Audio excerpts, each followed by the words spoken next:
Salam, mən Kompas Tədris Mərkəzinin fizika müəllimi Mehnaz İbrahimovadır. Bugün sizinlə bağlı olan cisimlərin hərəkətinə aid test nümunəsinə baxacağıq. Deməli, sürtünməsi nəzərə alınmayan səthdə 3 kiloqramlıq və 2 kiloqramlıq kütləli cisimlər 10 newtonluq qüvvə ilə dartılır. Buna əsasən ipdəki gərilmə qüvvəsi neçə newton olar? Deməli, bu 2 kiloqramlıq kütləli cismi 3 özünə doğru bu şəkildə dartır, təcərilmə.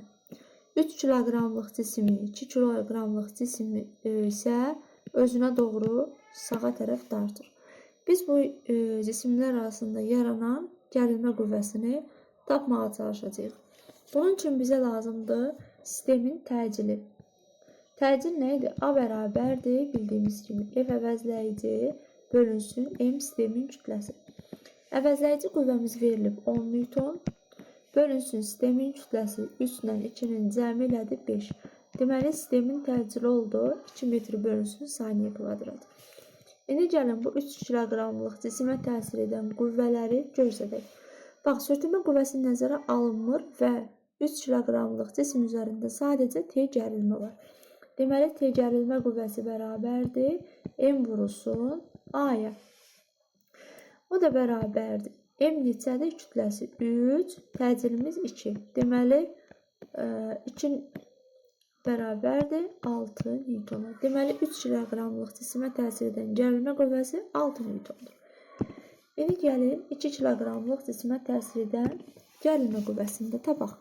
Deməli, bax, bu 2 kiloqramlıq cisimə təsir edən qüvvələr hansılardır? Sol tərəfə təcərilmə var, sağ tərəfə isə 10 newtonluq bir qüvvəmiz var. Bizim təcilimiz istiqaməti əvəzləyici qüvvə istiqamətində olduğuna görə 10 newtonluq qüvvə daha böyükdür. Yazırıq. 10 çıxılsın təcərilmə bərabərdir M A-ya.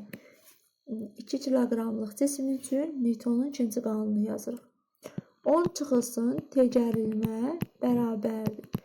Bu cismin təcili 2-dir, vurulsun, kütləsi 2-yədir. O zaman 10 çıxılsın təcərilmə bərabərdir 4-ə, buradan təcərilmə bərabərdir 6 newtona. Deməli, hər ikisi 6 newton oldu. Yəni, bu deməkdir ki, hər iki cisim arasında təsir edən gərilmə qüvvələri 6 newtona bərabərdir. Bu həmişə belə olur, istənilən anda.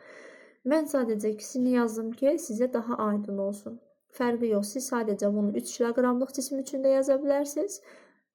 Sadəcə 2 kiloqramlıq cisim üçün də yaza bilərsiniz. Yəni, hər zaman qiymət eyni olasıdır.